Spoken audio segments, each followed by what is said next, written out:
I think it's a feeling of stuckness and frustration, and maybe even like anger can come from that, because we're born to create, right? We're born to channel through whatever comes through into physical form. It doesn't necessarily have to be painting or drawing or whatever that is. Creativity can look like many, many different things. I think it's a feeling of stuckness and frustration, and maybe even like anger can come from that, because we're born to create, right? We're born to channel through whatever comes through into physical form. It doesn't necessarily have to be painting or drawing or whatever that is. Creativity can look like many, many different things. And I think when, it's like you talk about the emotional release stuff, it's like, it's stuck energy. Like when we're stuck, we're not being creative, we get stuck, and then that's not flowing through. The creativity is not flowing through. So if you feel stuck, you're like frustrated, or you're not feeling like you are getting anywhere, maybe it's time to carve out some time to be creative. And it's funny you say that, man, because I remember when I felt so stuck for so long and I finally just leaned into some creativity. I remember some of the first words I said to myself was like, oh, I just needed to be creative. I remember it was like an aha moment. Yeah. Because I felt it in not only just like where I was in life or mentally, I felt physically just stuck. Nothing was getting better, nothing was getting worse. It was just like a muck that I was in. Yeah. So that stuckness is the best way to say it. It could be physical, mental, emotional. Yeah.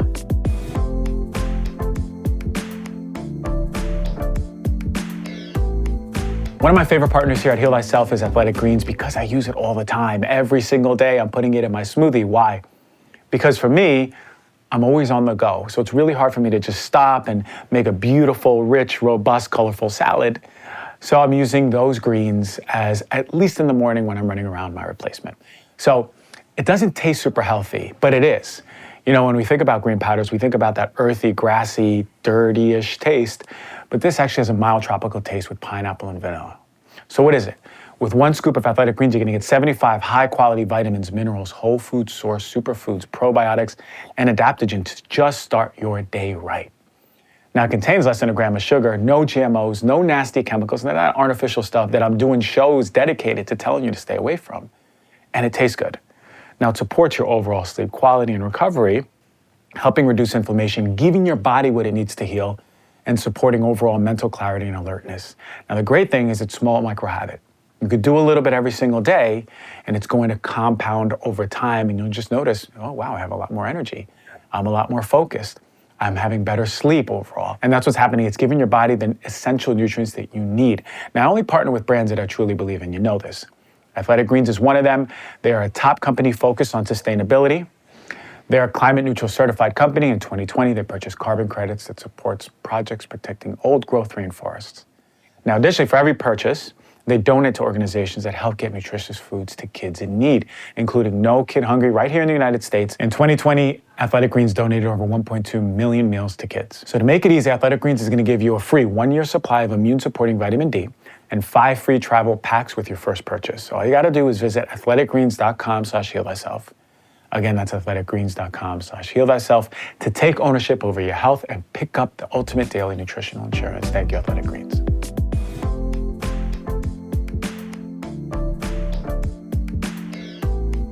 Taking Ned's Mellow Magnesium is one of the most impactful and important moments of my day. The way that I do it is I take it before bed every single night. I got the purple one that has not only amino acids, but trace minerals that help your body relax before you go to sleep. Now, magnesium is super important. It's probably the most important mineral when it comes to how deficient we are. Most of us are deficient. About 80% of us are not getting enough magnesium into our body. So taking Mellow Magnesium helps me because as I sleep better, my memory's better, my mood's better, my brain functions better. Better stress response, better nerve and muscle health, and just better overall sleep. So with Mellow Magnesium, overall, I'm having less inflammation and less pain because magnesium is also helpful post-workout. It's just helping your muscles relax, helping your muscles recover, but also just overall deeper REM sleep. So when it comes to Ned, they have some of the best products out there. And Ned is one of the most transparent companies in the game. They have premium CBD and full spectrum of active cannabinoids, terpenes, flavonoids, and trichomes. Their full spectrum hemp oil nourishes the body's endogenous endocannabinoid system and offers functional support for stress, sleep, inflammation, and just overall balance in your body. So to become the best version of yourself, yes, get 15% off of Ned's products with DRG code. Go to helloned.com/DRG and enter the code DRG at checkout. That's HELLONED.com/DRG and get 15% off. Thank you, Ned, for sponsoring the show, as always, and offering our listeners a natural, clean, high-quality remedy for some of life's most common health issues.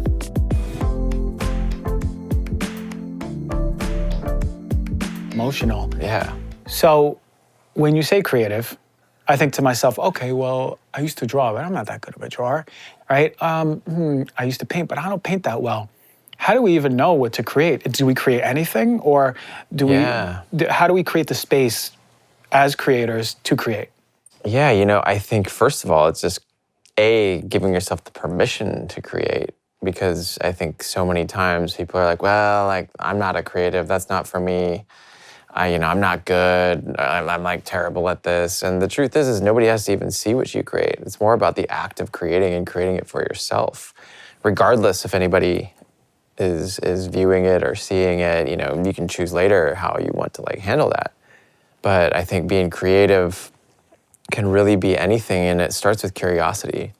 I think it's a good space to like think about things or get curious of like, what would I like to try? Maybe it's taking a sculpture class, or maybe it's, maybe it is drawing, maybe it's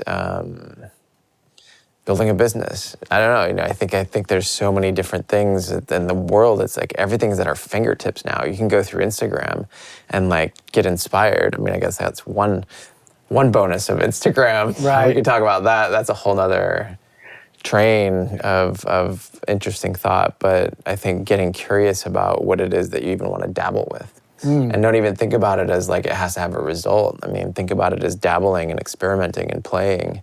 I think that would be the first thing, is to kind of get curious, right? Second thing would be to carve out the time, right?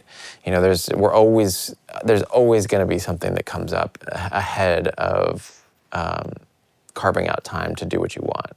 And I think creating that sandbox, carving out the time, whether it's, 10 minutes a day, 30 minutes a day or longer, or in a week, right? Like how much time do you have to dedicate towards creating something within a week or a day or however? I think that's a pretty good place to start, creating the time, and then actually putting the pen to paper. And I say that and not literally, but like literally and figuratively, because and I do every time I do a photo shoot, it's like so much like thinking about it, and then once I push the trigger for the first time, we're in it, then it starts flowing. But a lot of times it's like just even getting started is the challenge. So just start, right? Like remember, like don't like it doesn't matter what the results are, just get started. Oh, I love that, because a lot of us don't want to create because we're in our heads about it's not going to be that good, so I don't know if I should really do it. I kind of wish I could make a song, but I don't know how to make it. It's not going to sound that good, Yeah. But what you're saying is it doesn't matter. The act of creating is already unfolding your creative self. Yeah. So because I've never created a sculpture or went to a sculpture class, it's still the act of me doing that and being present with what I'm doing. Yeah. That's already the process happening. Is that true? Right. Yeah, it's the act of doing, and doing and doing and doing and doing and doing and doing, and then you eventually get good enough to, maybe show the world, maybe post it on Instagram, and then who knows where that could lead to. That could lead to actual people wanting to pay you for it, Yeah. And that's what's happened to me my whole life, is like I started with graphic design, and then I kind of used that to parlay into photography, which meant that I had to like just practice photography for free on my own, doing whatever I wanted for, a few years before somebody even wanted to pay me for it, right? So then I did photography, built a big career, got known for photography. That's where most of my money comes from. That's where 98% of my revenue comes from. But it also buys me the time to play with other things, and I think that's how I've developed that's why I call myself a creative alchemist now, is because I have so many different mediums that I love to play in, and not all of them make me money. Some of them do, but they've all kind of as I've been playing with them and just created the time and did it for myself, and like making hats, for instance, like I was just making them for myself. And then that spawned into people wanting me to make them for them or make hats for them. And then the same with DJing. Like I just started DJing for myself because it was fun. And now people are starting to like want me to come out and play gigs and stuff like that. So I had my first like New York venue, the Williamsburg Hotel, a few weeks ago, or a couple months ago, which was super fun. So yeah, you know, just like it evolves. And I think when you do things for yourself, you never know where it's going to go. Yeah, and something that I notice within you that is really encouraging for people is that we live in this world where we're so fearful to take the time for ourselves, period, much less create, because we're so regimented in all these other things that matter, but don't matter the way that, you know, our true selves matter. Right. And one thing that you do is you sort of reverse the roles. And the irony is that the creativity that you exude is the thing that matters, right? It's like so you sort of like surpass the illusion. You're like, no, you know, like I'm just going to create. So for you, when I hear, okay, I was doing graphic design and then I just started doing photography and I put work into it, but I mastered that part of it. You know, I make hats and they're beautiful. And now I started DJing. And not too long ago, I remember you started this. But what I'm hearing is that like you've tapped into the creativity that totally puts you into the purpose where something that you learned, something else, you're already creative. Yeah. So it's like you're in the frequency of creation where you learn DJing, but you've been making hats, you've been taking photos. It's like much easier versus me just going like, I'm gonna DJ tomorrow, and then going through that whole process with my logical mind. Yeah. You've already strengthened that muscle of creativity on and on, correct? Yeah, absolutely. I guess you're totally right. Like in my world, I live in creativity now. You know, I always have, but yeah, it's always a creative flow, and it's almost like creativity is a way of being, and versus just like doing. It's a way of being, and so everything, my whole life extends from that way of being. Whether it's like the way I dress, whether it's like when I DJ, whether I'm making a hat or taking photos or whatever that looks like. I just started learning how to tattoo. Of course you did, man. What else are you gonna do? I just got a tattoo gun like a couple weeks ago and was like starting to play around with it because I draw these like light codes on my hats and stuff like that. And people have been asking, they were like, I want you to tattoo that on me. Nice. I don't have any on this hat because it's like a Panama, but yeah, so that's kind of, you know, it's the same thing, right? I just do it for myself and then people start wanting it for them. I love this because what I'm hearing is that you're connecting all of your creativity to just different mediums, man. And it's like you're listening to it. And one thing that you said that's really important is coming from the place of being and creativity and letting that be on all parts of your life. I mean, like, I remember you said, you're like, I did a sketch about something that I saw on a mushroom trip, a ceremony. Oh, yeah. And the sketch was like, beautifully done. And I was like, wait, that's not a sketch, dude. That's like a masterpiece. So look, that can be really intimidating, right? Because how does someone who goes, I want to be creative, but nothing that I make looks good, sounds good, feels good creatively, like how do we get past that egoic judgment? Yeah, I think that's the first thing to be, create an awareness around, right? That you are actually criticizing and judging it before it even comes out. And secondly, you got to know that it's going to turn out not the greatest until you practice and practice and practice and practice. Like any art form takes years to really, really get your art, get that medium or that whatever it is to a place where it is good. Mm-hmm. And you have to push through that. Well, that's why I say, like, you know, for people that want creative careers, you have to love it for what it is. Otherwise, you're not it's gonna be it's ups and downs, and you're not gonna have the motivation to go through the downs to get to where you're living this type of creative life, right? You know, it all depends on what you want to be doing as well. Like if you're sitting at home and you're like, I just want to get into a creative flow, who cares what it looks like, you know? So have the awareness around the fact that you are judging it before it even comes out, before it even gets on paper, and learn how to step aside from that and put the pen to the paper and just start, right? And then every time you do every time you do something new, or you do it, you learn from that. You learn how the medium works. You learn how, how your hands work, how you're connecting. I guess I'm speaking more in like a tangible, artistic space, so it could be anything, but anything that you're learning, you incrementally, the more you do it, the incrementally better you're gonna get. And you gotta lay this, people, I think, and it's our culture, right? It's like the young culture, everybody wants everything yesterday. But the truth is it takes time to master a craft of anything, if that's what you're even going for.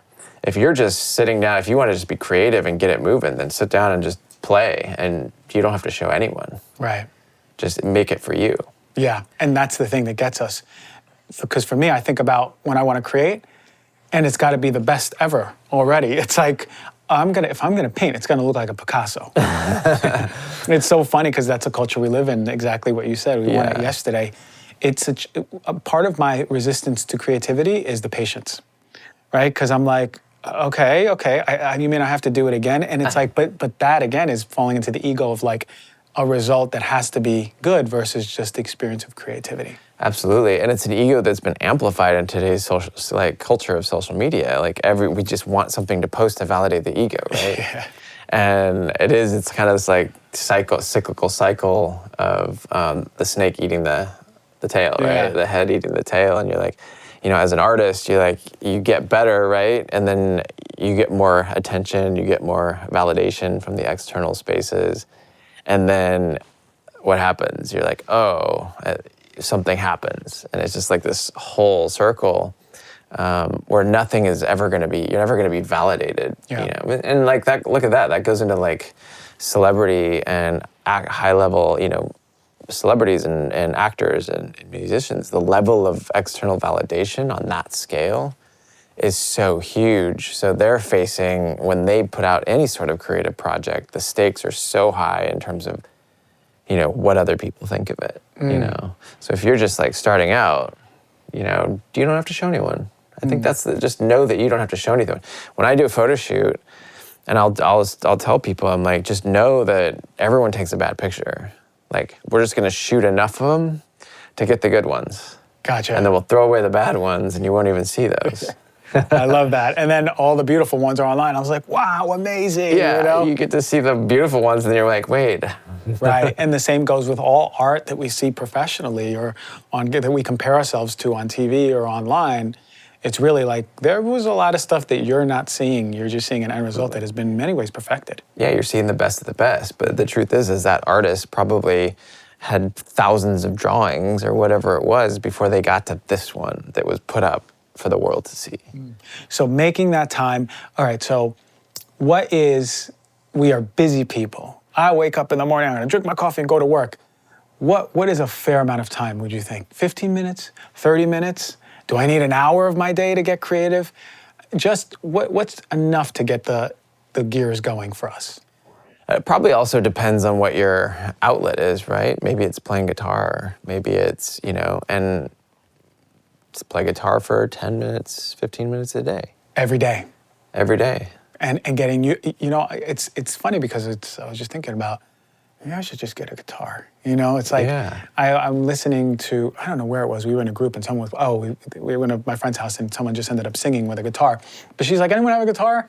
And this guy's like, oh, I have one. And then she just started playing it. It was like so beautiful. Yeah. And I was like, it'd be nice if I could do 1/1,000,000th of that, just a little bit for myself. Yeah. At night, just to play. But it's also important for your brain, right? Learning a new skill, new pathways, new neurons. That's what keeps you young. When we're kids, I was just talking about on a recent podcast, I used to write horror novels when I was little, scary movies, clip them together and give them to the kids in my class. But the next day, I was learning how to make like sandcastles. And the next day, I was like reading about and creating in my imagination. It's like, it doesn't matter. It's just, what are you doing? And children's brains are so like imaginative. Yeah. Shoot, man. And that became suffocated with like society. We're just like, I can't even remember my imagination anymore. It only comes out when I write a poem or something or like a short story. So is it really a matter of just like coming back to that childlike state of imagination? I think it's imagination and flow state, right? So, you ever see the movie Soul? Yeah, great movie. Dude, that's such a. It just like had this thought because, you know, when they take the pirate ship. Yeah. And he goes and he shows like all these people that are in flow state, right? They're like, you know, for somebody it's basketball. For another guy, it's like the wave flipping the sign, like dancing with the sign on the side of the street, right? Like that's his art. You know, art can be anything. Creativity can be anything that gets you into that flow state. And when you get into that flow state, you're tapping into divinity. You're tapping into this space where time doesn't exist. Yes. Exactly. And when you can get into that state, it could be anything. Like you could do that for 10 or 15 minutes a day. And that's even, you know, like we were talking about, mentally getting into that state is healthy for you. I love that. Every morning I do 15 minutes, 3 songs of dance, ecstatic dance. Oh, wow. So I move my body. Perfect. And sometimes I'll come out of my body and be like, oh, I must look like a crazy man right now. And then I'm like, oh, back in my body. But that is actually a form of flow state, right? Yep. When you lose track of time and you lose yourself in the music. Lose yourself in the music. But it's so funny because we get all these messages from music, right? Or like whispers of like, hey, this is here for you. Yeah. But I remember I was at a concert and I saw James Blake, and he's one of the most talented musicians I've seen in my lifetime. And there was a moment where he had his eyes closed and he was playing 2 pianos at the same time, one a synthesizer and another just a piano. Yeah. And he's just kind of like dancing but playing both. And I'm looking at him, I was like, oh, there ain't no time in this guy's head right now. Right. He is totally just like, and then I looked around and his bandmates, it was all one synchronous, just musical experience. They didn't even know what time it was, how much time they had left on the set. And I was like, there you go, flow state. Flow states, yeah. So we can all get back into flow state, you're saying? Yeah, absolutely. I mean, even with sport, if you're playing sports, you can access flow states where you're out of your, you're basically out of your monkey mind. The monkey chatter has gone away, right? Because you're just so in this flow state that it all just goes away. I love to hear that because it feels really good to be in flow state. It feels really good. It's like you're just buzzing and you're like, I want to do more of this. And it's like, what happens for me, at least the way I see it, is like you're tasting the potency of what it is to be alive. And then we're moving away from the mundane, those versions of us that aren't real, and then we're tapping into our reality and we're like, ooh, this is what it's like to be alive. Wow, life is fucking crazy. It's beautiful, but when it's juicy like that, but we can always tap into it. Yeah. I love that, man. So a lot of people, view and listening, okay, 15 minutes every day minimum, do something that is reconnecting your neurons in your brain, learning a new skill, being creative, being in flow state, whether it's dancing, drawing, painting, learning something, just getting yourself in a place that breaks the mundane, right? The addiction that we're in, the validation, and really doing your craft, because you live out of there, and that's why part of like I wanted you to communicate this, because your life sprouts out of there. Right. What are the true benefits of living out of your creative flow, your state? What do you see? Do you feel physically healthier since you've just been living here? Do you find that you attract more creative people who instill or give you permission to even be more creative? Have you found anything like this? Yeah, I think the better you get at your craft and your creativity and what you're putting out in the world, the more you also attract other creatives playing at a higher level, and you get to collaborate with them, and like I think that's exciting. I think also just feeling good.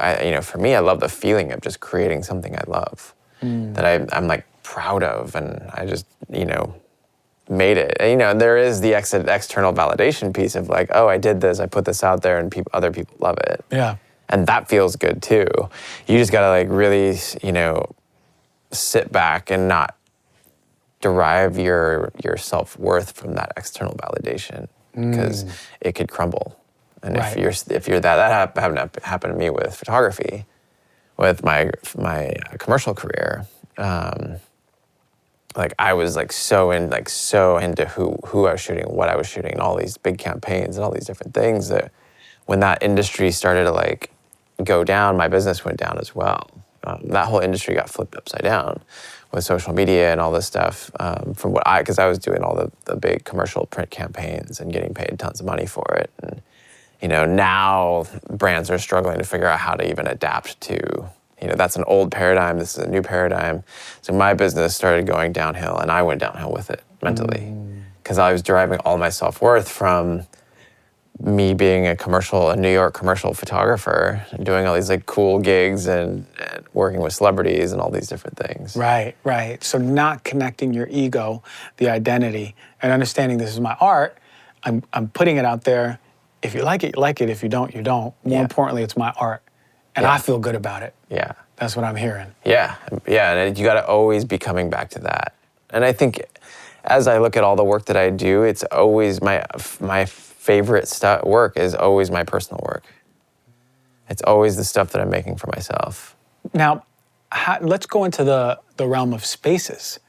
What about, is it more beneficial then to have a little area, maybe not even a room in your house, but a little corner that is your space? Do you find that creative space is essential? And I'm thinking to myself, your apartment in New York, it's like a studio on every level. It's like, does that help in many ways? I mean, it helps me. I think when you can create a space that's inspiring to you, it's like curate your surroundings. Put things out that inspire you to do. For myself, all my stuff is out. My podcast station, all my hat stuff, everything is downstairs. It's out and it's open. And the funny thing is, if it's not, then I forget about it and I forget to do it. So I think curating your space in a way that's aesthetically inspiring, that makes you want to create. I mean, my space makes me want to work and create and make stuff. And then, intentionally thinking about things intentionally of where you're putting things. And putting them so that it does allow you to just pick it up and create. Make it out there. Because if it's put in a drawer, you probably forget about it. Sure. And then you just won't do it. Yeah. It's like the whole, the Atomic Habits? Mm-hmm. It's like, that's part of the same idea, is that if you have it readily available and it's out, it's in your line of sight, it's going to make it easier for you to pick that up. It's going to make it easier if you have your pens and papers and your drawing stuff sitting out in a space where you see them. Yeah. I love that.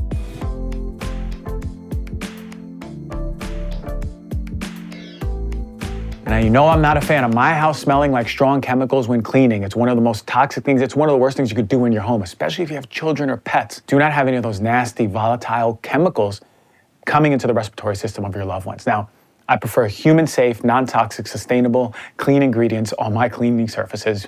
We know that.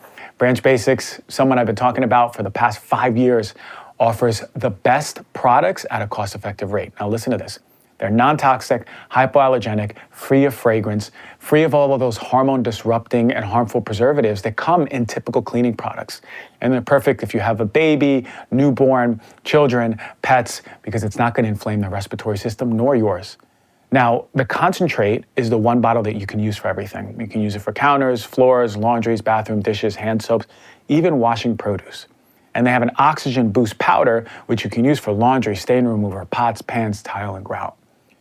Now, it's a sustainable brand because all you have to do is purchase the bottles once. And you can choose between the aesthetic glass look or the plastic bottles, but you only have to order them once. The only thing that you order when you're done is the concentrate and the oxygen boost.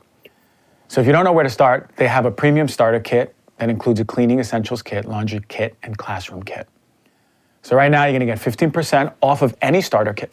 Right now, you're gonna get 15% off of a starter kit with the code DRG. Go to links.branchbasics.com/DRG. Now is the time to start cleaning your space safely and efficiently.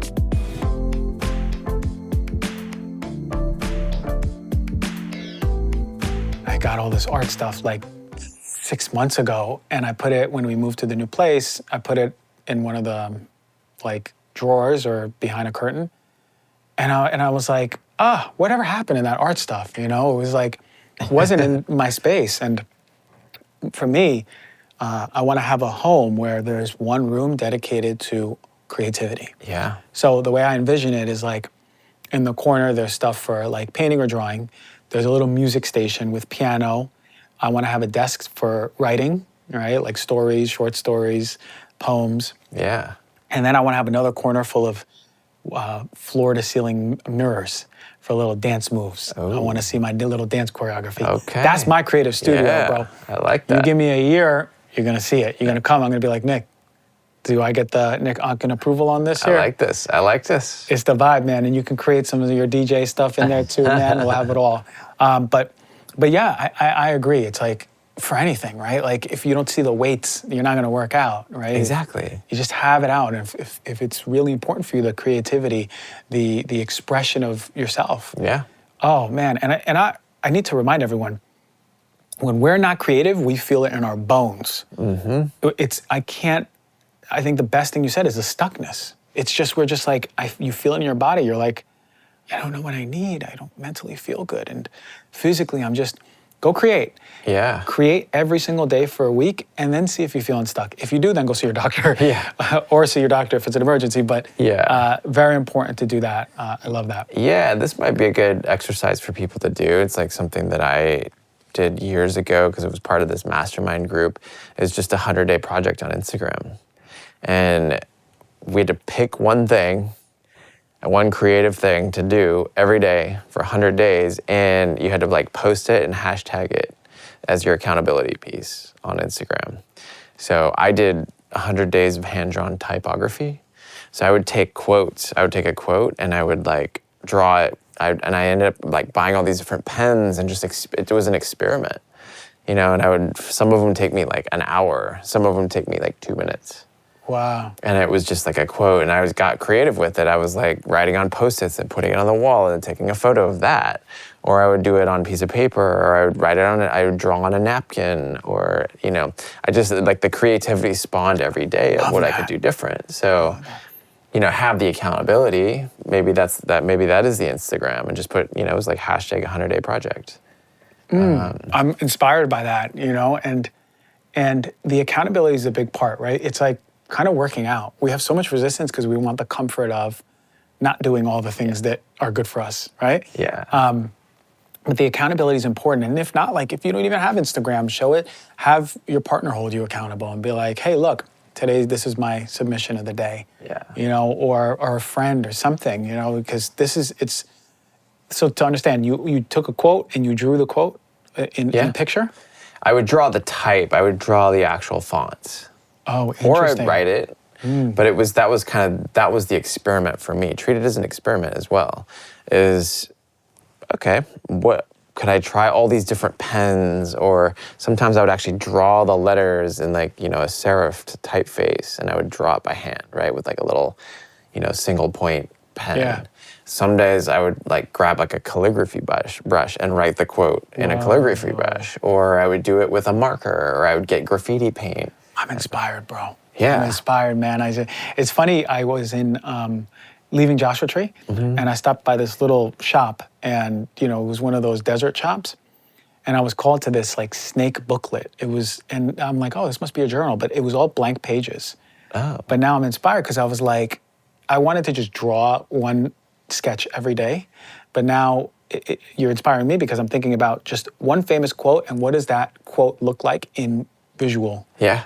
In visual terms, yeah. You know, or I had this really cool calendar back in 2016, and it was a book, and every day it gives you a prompt, and then you draw what the prompt means to you. Oh. And some of the drawings were crazy.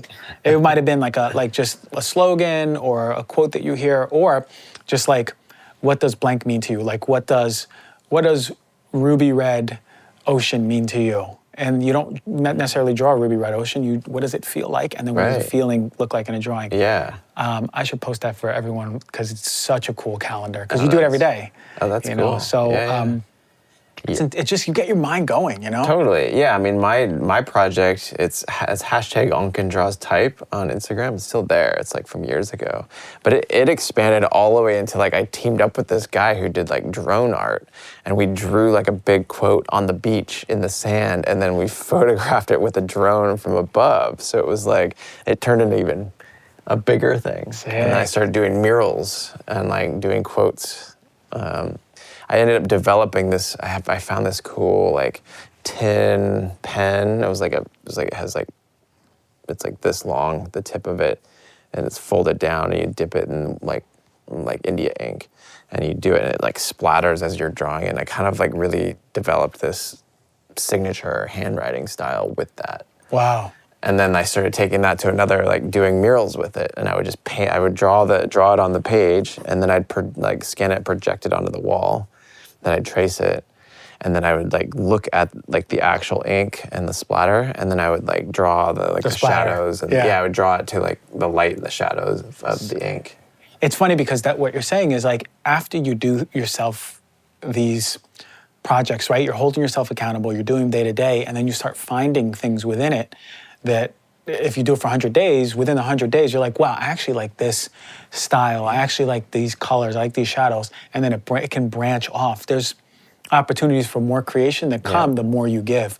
Yeah. It's sort of like just a beautiful spiritual machine you're feeding, right? Yeah. It's like, here, creativity. Oh, more creativity. Yeah. Here, creativity, more creativity. Yeah, it's like that's a great way to develop whatever it is that you want to be creative with. Like maybe you want to like learn how to take photos. Yeah. Do 1 photo a day for 100 days and see where you go with it. And you're right, it's like everything that you do, you'll have another idea that spawns off of that. And you'll be like, oh, I'm going to try that tomorrow. Yeah. Oh, I'm going to try that one tomorrow or the next day. And then you do something, and you're like, ooh, that was cool, but maybe I'll try it like this. And that's part of the creative process, is like you do something, you see the result, and you're like, oh, you get an idea from that, or you want to change something or fix something, and try something new. Yeah. And that's the curiosity piece, right? That's where you start to get into that flow. Yeah, always. How important, and this is what I talk about so much to people, but how important to you is someone taking inventory about what their expression through clothing looks and feels like? Because there's so many people that I find, I'm doing the emotional release, right? And I work more with women who come in there. Yeah. And inevitably the concept of femininity, but expression of femininity comes because what I find a lot of women are repressed in their sexuality. There's a lot of shame around sexuality. Yeah. And that unfolds, usually after anger. It's not always the same. But then it always spawns a conversation of, okay, have you looked at your closet? Do these textures, do these colors, do they make you feel good? First of all, do they even make you feel good? Forget about sexy, sexual. Do they make you feel good? How often are we just on autopilot about what we wear? Are most people there? And how important is really letting your expression of your art come through clothes? Yeah, I think that's different for everyone, right? I mean, I definitely, it is just an extension of my own creativity. And then I do know people that it's like, they don't even think about it, And then there's people that are like, oh, I really wish I could do that, but then don't want to step out and do it. That's kind of the same stuck feeling. It's like, I have a curiosity about this. Yeah, so let's go more into that, because I know there's people who are scared to express themselves through fashion or through clothing or through textures. They don't even know where to start. For those people, because I know a lot of people are like, I don't even care about it, but I play piano like crazy, or draw art like crazy. What about the people that are scared to express themselves? Yeah, I think, first of all, you got to think of, it's awareness, right? It's the first step is always awareness. And, in that, being afraid of what other people think is like a prejudgment. So you're already starting to prejudge the whole situation in and of itself. Second space is, okay, how can you incrementally start trying different things and putting it out there? And I think, one thing I love to do, just even with any art, you can do this, any art form coming down, like styling and wardrobe is actually just one aspect of a photo shoot. So it all kind of leads into this. So I'll just explain the whole thing. But what you can do is, start with go on Pinterest and just create a board of things that you like. We can say styling, right? Of things that you're attracted to. Look up, maybe there's certain celebrity styles that you like, and then you pull a whole thing together, a whole Pinterest board together. And then you start looking through and seeing, okay, I like that jacket, or I like this color, I like the way this dress works on this person. Mm-hmm. And then you can start to kind of understand your own likes and dislikes. And then you can go and then you can start to go and kind of find some of those things for yourself and put them on. And buy them and try them on, or go to the store and try them on and see if you like it. You know, I think you're never really gonna, and I think the big thing is like you gotta do it because you love it, not because you're trying to get likes on, you know, like when you walk down the street or on Instagram, you gotta do it because it makes you feel good. Like I dress the way I dress, even if I don't see anybody that day. Yeah. Because it makes me feel good. It makes me feel inspired about creating or about whatever it is that I'm doing. Like I'll get up every day and work on I won't even leave the house, but I'll put on something cool. Cool. I love that, because that's the true authenticity of this makes me feel good, period. And this is part of like the value in the clothing, because it's an expression of yourself. And there's so many people I know in fear of being themselves through clothing. A lot of people haven't even brought the awareness, like, do I even like wearing these clothes? Like, why do I wear this? You know, is it because someone told me to? So what I would challenge all the viewers and listeners is, do that. Like, do the Pinterest board. Yeah. Just create something. Take 2 weeks and make a really dope board. Yeah. Go back, look at it, and then start going from there and start expressing yourself. What I know is, it's funny, one of the last mushroom journeys I did, I was out. You know, and it was a sound journey, so it was beautiful because I was guided by sound. Right. And as it was crescendoing, and there was a gong, and it was like boom, boom, boom, boom, boom, boom, boom, boom. It was like boom, boom, boom. I was like, whoa, something's showing up, something's showing. And then I was brought to my closet.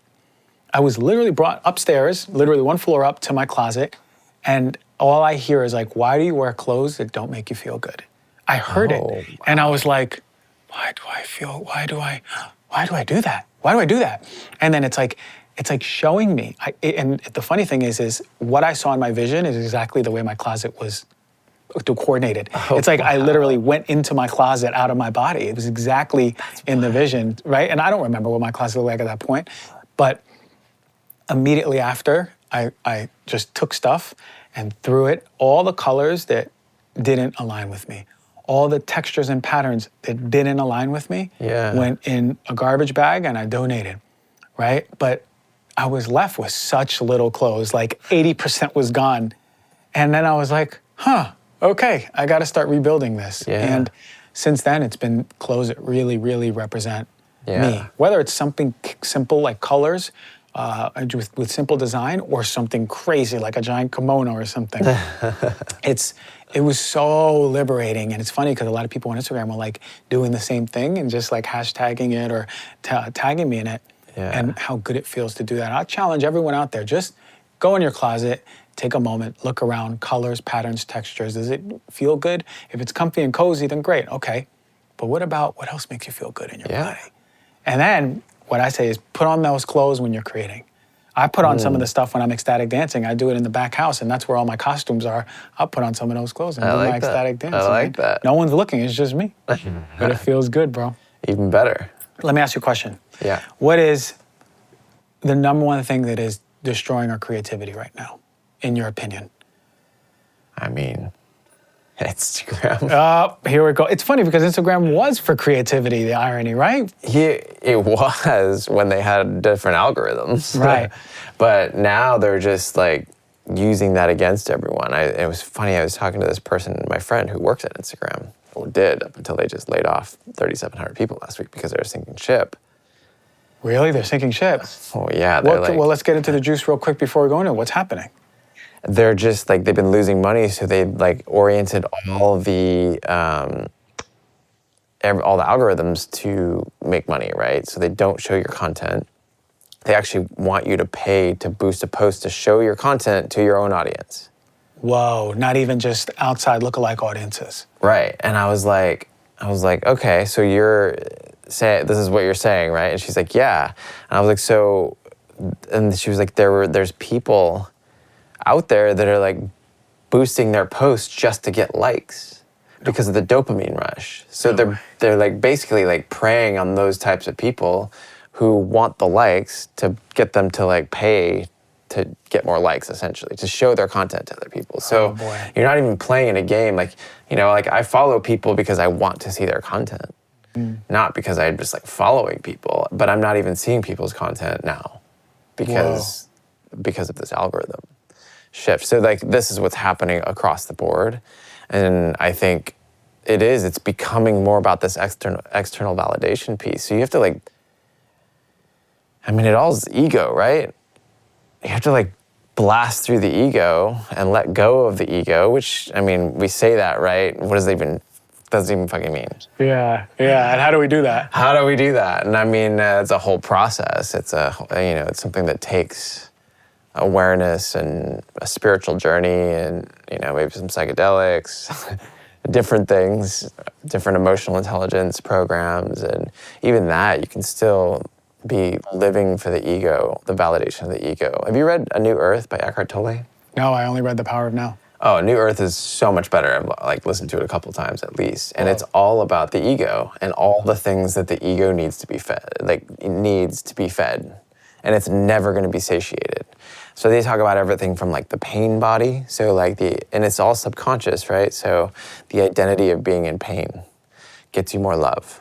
And I read this like after I broke up with my ex-girlfriend, and like she was always in pain. Like she broke her toe, and then like a few months later her back started flaring up, and then like she ended up having spine surgery, and it was like this whole thing. And after I read this, I was like, wait, she like this pain body, this subconscious belief that if she was in pain, then she would be loved and loved more, and she got more attention. And so she kept hurting herself. It was like very subconscious. That's powerful. That's powerful to think about. Yeah, so that's just one example, right? But the book talks about all these different things, and it can range. I even probably should go back and read it again because it's so fascinating. And so everything that ego needs to be fed, and it's never going to be fed. And Instagram is just like feeding into that, right? It's just feeding that dark piece of it to keep you in the app and keep you involved, like just completely scrolling and immersed. And the longer that they can keep you in the app, the more data they're collecting on you. The more data they're collecting on you, the more money they're making behind the scenes. All these different things. So yeah, I mean, Instagram is like, it's the blessing and the curse, right? It is like a way to like be inspired and see other artists and see the other creativity and learn and be like, oh, I find a lot of inspiration from Instagram. But it's also the pendulum side of it is it destroys creativity because then it becomes about how much other people like it versus whether you like it and you're doing it for you. Yeah. And what's the answer? I think it's just awareness around that whole idea. Yeah, 100%. And look, I've done a lot of work on this, and I'll still find myself being like, oh, I thought that was a powerful video. Why did it only get 15,000 likes? I don't get it, But like, it's crazy. It's literally a day-to-day awareness because all it takes is one video for me to be like, I don't get it, Yeah, but I'm in the same boat. It's wild. Content gets hardly any engagement compared to what it used to. Oh, yeah, for sure. Crazy. For sure. For all the creators out there viewing and listening, remember the days when we would get like hundreds of thousands of this and that? I remember I would get like a post and 50,000, 80,000 likes. Yeah. Just likes. And I was like, interesting. That's crazy. That's cool. Yeah. And now it's wild because there'll be a video that performs very well. The next day another video just as powerful. For me, even more powerful. I'm like, I can't wait to put this one out. It doesn't perform well. And you're like, what the fuck? Yeah, they want your money. They want you to be like, hey, I'm going to give you $100 to get this to my audience. So finally, more people can like it. Yeah, But exactly. I ain't falling for that stuff, man. Forget that. Yeah, I'm like, why wouldn't you reward your creators, right? You're like, I took it the other way. I was like, well, if I ain't getting any engagement on this, like, why am I even putting time into this? Yeah, anymore? It's true. Yeah, exactly. It's like a waste of time if they're not. They're not like rewarding you with the dopamine. Not even the dopamine. It's really metrics when you're running a business. For sure. And you're using it for business. It's just more metrics. Yeah. And that's what I've like had to like reframe, right? Is seeing this as metrics versus like ego validation. Yeah, 100%. Like, oh, okay. But now I think that's all out the window because metrics don't even matter with this whole setup. I like that you said, like, what do you like or what do you want? That's something, again, that always came back to me. And a lot of people that I notice is like, but what do you want, Do you even want to eat that diet that you're eating? Yeah. Like, do you want to take this biohack that it doesn't seem like it's doing anything for you? we just completely surrender our own autonomy or our own intuition, more importantly, to others because we want to be told, do this, it's good for you, don't do this, it's bad for you. But the truth of the matter is it's so much more complex. And when we come from the what do you want, what does my body want? Oh, I'm in touch with my body every single day. Actually, it wants something cold today, it wants something hot today. Actually, it doesn't want to create this video. It wants to create this drawing and be like, hey, this drawing is going to get no likes, but guess what? I'm going to put it out there. I don't even care. Yeah. That operating from that place is essential to like happiness in many ways, right? Because being you is the most rewarding thing. Regardless if Instagram recognizes, Facebook recognizes it, even your own community or friends recognize it. Being you and authenticity for me is the biggest, highest level of health. Yeah. You Absolutely. know? When you can live in alignment, that's when you're the most healthy. Right, man. It's because it's oh, fuck. I don't have to carry this facade anymore. This is me. Hey, take it or leave it, man. Family, take it or leave it. Friends, take it or leave it. Instagram community, take it or leave it. It's been interesting because it's been much of my work because, you know, there's this doctor guy who's been morphing into many different versions of this doctor guy. But it's like, oh, how even more authentic. What else can I bring to people for them to be like, hey, look, this is the full me.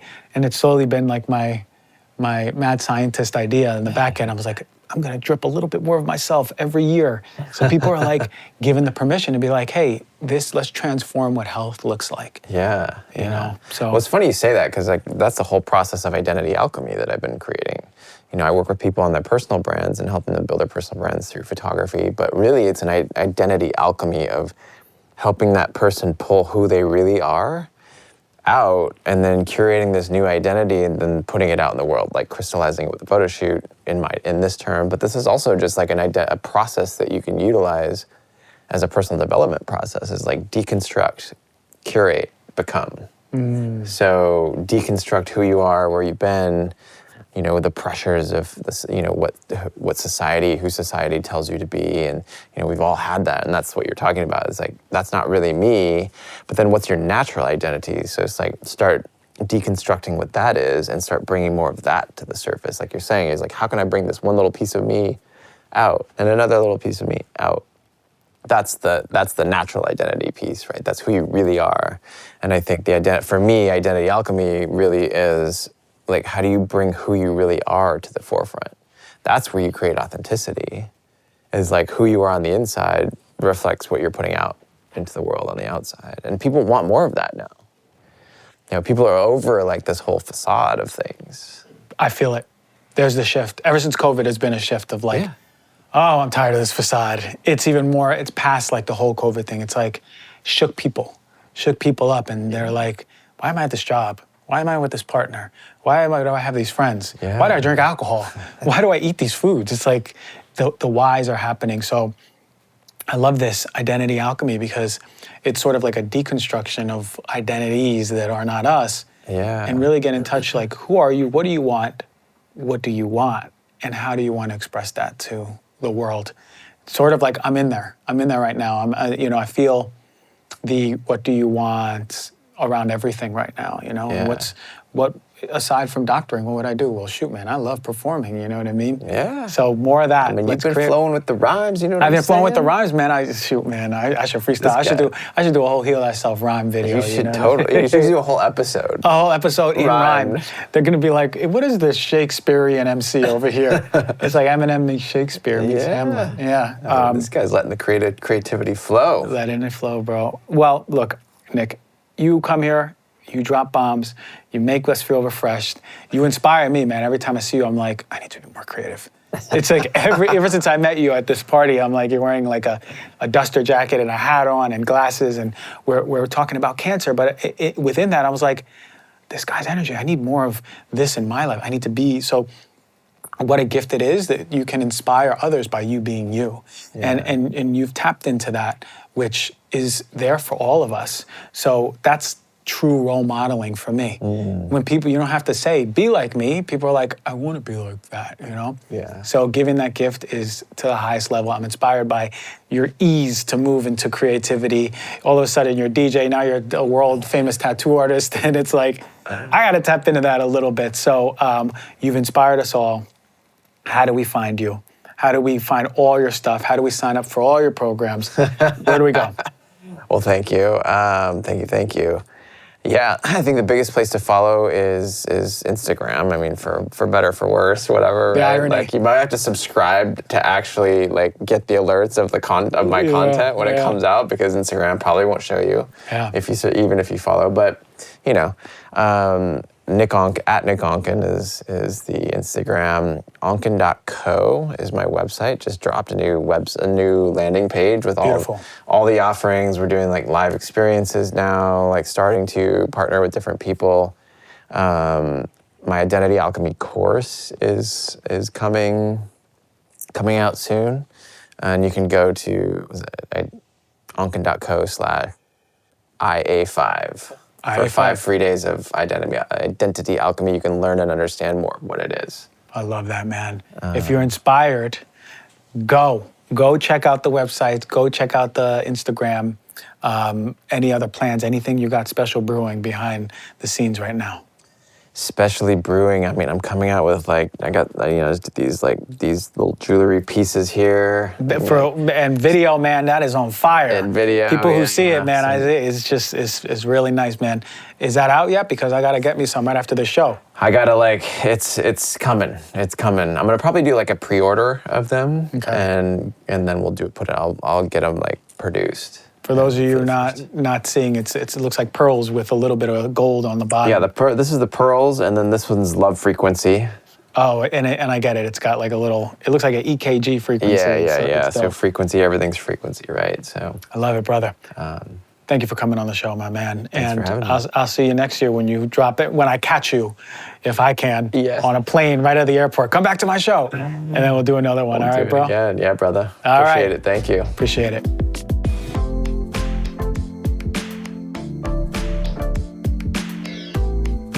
Is Brita a good filter? Well, my opinion, no. But let me say this, any filter is better than drinking tap water. And if a doc tells you tap water is safe, go run the other way. Now, Brita does a good job at removing some, but not all of the crap that's in the water. You go to the website, and at minimum, it's gonna remove 93 to 99% of chlorine, lead, mercury, cadmium, benzene, asbestos, all those nasty stuff that you don't want in your water. It's also going to do an effective job at removing BPA, which is one of the nastiest ones for your hormones. Estrone, can you believe that there's hormones in our water? Ibuprofen, naproxen, Aleve. But what it doesn't remove effectively is all of the pesticides and herbicides, which I talk about so much. It removes some, but not all. There's so many. So let's get into this. We have so many insecticides, fungicides, and herbicides in our water. A 2021 study by the Journal of the American Chemical Society showed that 90% of the 442 U.S. streams sampled by federal scientists had toxic pesticides and their byproducts. And if you go to the Environmental Working Group's tap water database, they based water tests on public water systems nationwide. And in 2015, they showed that atrazine was detected in more than 800 systems in 19 states at levels exceeding health protective guidelines. This is the pesticide that has been feminizing amphibians. Now, I spoke about pesticides ad nauseum, right? They cause cancer, they cause birth defects, reproductive harm, immunotoxicity, neurological and developmental toxicity, and disruption of your hormone system. And yeah, you pee some of them out, but many of them bioaccumulate in your system. Environmental Science and Technology Study 2021, they tested groundwater from public supply wells across the United States to test for 109 pesticides and 116 byproducts. The samples of 1,204 wells and aquifers, representing 70% of the volume of water pumped into our drinking supply, 41% were found to have pesticide compounds detected in it. That's incredible. So what doesn't the Brita remove well? Well, microorganisms. It doesn't clean it very well. Multiple independent tests have found elevated levels of bacteria mold in Brita, so you need regular cleaning. Arsenic also doesn't filter out arsenic very well, which increases the risk of peripheral neuropathy, cardiovascular disease, myocardial infarction, stroke, chronic obstructive pulmonary disease, lung disease, overall diabetes, and a strong link to skin, lung, and bladder cancer. What else doesn't it remove? Fluoride, major neurotoxin for the brain, especially in your children, creating lower IQ scores. So the standard Brita doesn't remove microplastics, which is a big problem when it comes to disruption of our hormones, leading to obesity, cardiovascular disease, reproductive disorder, and connected to breast cancer. It also doesn't remove PFAS. Those are the forever chemicals that don't just wreak havoc on our environment, on our bodies also. They stay in our bodies for many, many years, causing thyroid issues, cancer, low birth weight, you name it. So if you go to the Environmental Working Group database, you can put in your zip code, and guess what? I did it. And lo and behold, in Santa Monica, there were 30 contaminants in the water, and 16 of which exceed health guidelines. And some of these chemicals are not removed by Brita. So what chemicals in the water of Santa Monica are not removed by Brita? Well, arsenic was found in the tap water here at a whopping 171 times the level that is found safe. 1,4-dioxin, this is a forever chemical I just spoke about, linked to chronic disease like type 2 diabetes, hyperthyroidism, coronary heart disease, gout, thrombosis, and stroke. What else was found? 3.8 times the legal limit in Santa Monica was uranium, right? And this is increasing hypertension, cardiovascular disease, kidney damage, and lung cancer. Also in Santa Monica water, trihalomethanes and haloacetic acids were found at 59 times and 66 times, respectively, the legal limit in Santa Monica water. And these aren't removed by the Brita either. And these are connected to adverse outcomes of neurotoxicity, liver injury, respiratory impairment, and diabetes. So if I have a Brita and I'm living in Santa Monica, I'm being exposed to all these chemicals at high levels. So understand clearly, Brita is not a gold standard for water filters. It's a cheap option, and because of that, it works cheaply. It doesn't remove all of the nasties that we need to. So naturally the question is, what water filters do the job of removing all of that crap? Now I'm going to teach you how to get your water filters. There's different types of water filters. No water filter is going to remove all the contaminants, and they always need maintenance. One of the most popular ones, and the technology which Brita operates by, is the active carbon. This is the activated charcoal filters. It's not only for water, but you'll notice that a lot of your air purifiers have that as well. And it removes all the nasties by adsorption. It just sucks them in and it holds it. Now what you do is you replace them when all the pores that adsorb or pockets are filled up. And we know that activated charcoal is effective for food poisoning. It's the same mechanism. It sucks up all those toxins. These water filters take advantage of this technology, and that's how they purify the water.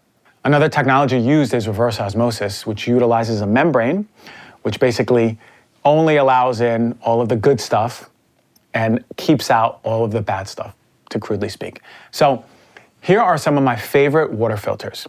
Now, there's a lot of controversy around Berkey, and understandably so. I don't think that they were fully transparent with a lot of stuff, although when I asked for independent lab testing, they gave it to me immediately. Now, when I independently tested the Berkey, it came out good. Came out like a really good water filter. But there's a lot of people who've independently tested themselves too, and it didn't come out as doing the job that they said they do. So there's a lot of controversy, so I would actually take this with a grain of salt. Now, on paper, it removes 99.5% of contaminants. Independent lab testing, which I saw, removes heavy metals like chromium, lead, arsenic, mercury, and others.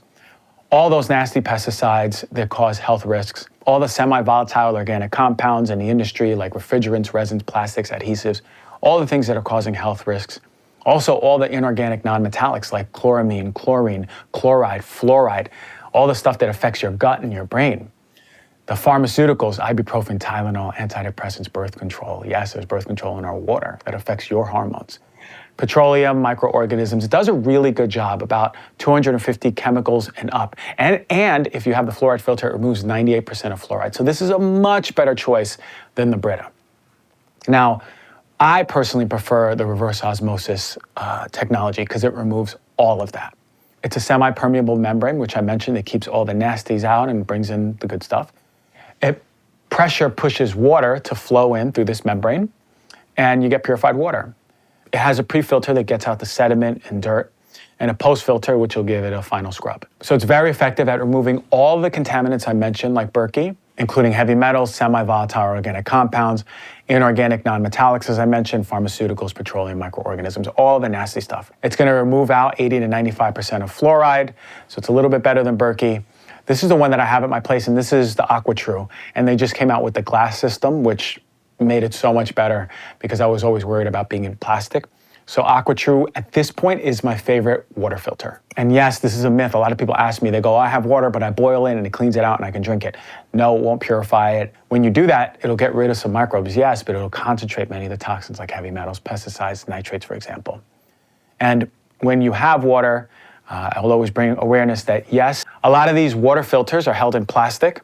So just bring awareness that because it's Triton plastic, there's some studies that say, yes, it's safe, it won't leach, especially if you just have room temperature water. I always err on the side of caution and make sure that even if it's in plastic, make sure you're keeping it or holding it in glass. And even better, like the AquaTrue, they came out with the glass reservoir that holds it anyway. So yeah, look, Berkey and AquaTrue have always been some of the top two ones. I don't speak a lot about Kangen because I don't know enough about it, but we did do a show with Tracy Dews and she talked a little bit about her view on Kangen, and she knows a lot more about water than me.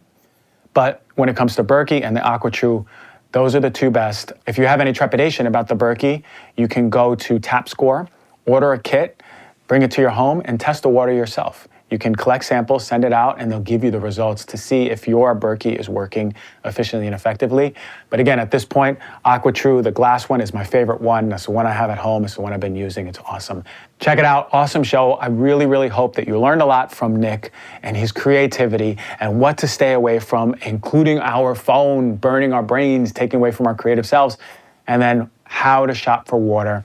Is the Brita a good water filter? If you have it and you can now afford to just throw it away and get a better one, it is time to up-level your water. Thank you for listening to Heal Thyself. Check out the merch, the best of the best, organic, clean. Enjoy your week. All the love to you. Thank you.